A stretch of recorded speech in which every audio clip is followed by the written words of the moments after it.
কক্সবাজারের উখিয়ায় Arakan Rohingya salvation আর্মির আস্তানায় অভিযান চালিয়ে বিপুল পরিমাণ অস্ত্র, গ্রেনেড ও রকেট সেল উদ্ধার করা হয়েছে। এ সময় আরসা কমান্ডার মাস্টার সলিমুল্লাহ ও তার সহযোগীকে আটক করে র্যাব।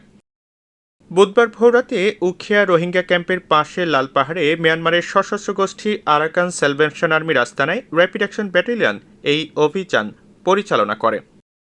বুধবার দুপুরে ঘটনাস্থল লালপাহাড়ে আয়োজিত এক সংবাদ সম্মেলনের মাধ্যমে অভিযানের খবর গণমাধ্যমকে জানান র্যাবের লিগেল অ্যান্ড মিডিয়া উইংয়ের পরিচালক কমান্ডার আরাফাত ইসলাম।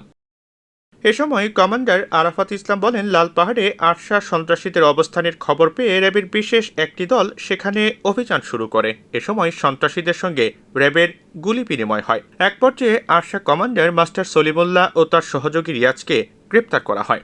আমাদের যে দুজন আটককৃত যে দুজন অপরাধী সলিম মাস্টার, তার বিরুদ্ধে 3টি হত্যা মামলা সহ একাধিক মামলার খবর আমরা পেয়েছি। আর পরবর্তী যে আরেকজন যে তার সহযোগী অর্থাৎ রিয়াজ, এই রিয়াজের নামেও একটি হত্যা মামলা সহ একাধিক মামলা রয়েছে। এই আইনানুগ প্রক্রিয়ার মাধ্যমে এই সকল বিস্ফোরক এবং অন্যান্য যে সরঞ্জামাদি আমরা উদ্ধার করেছি সেগুলোর বম ডিসপোজালে আমরা যাব।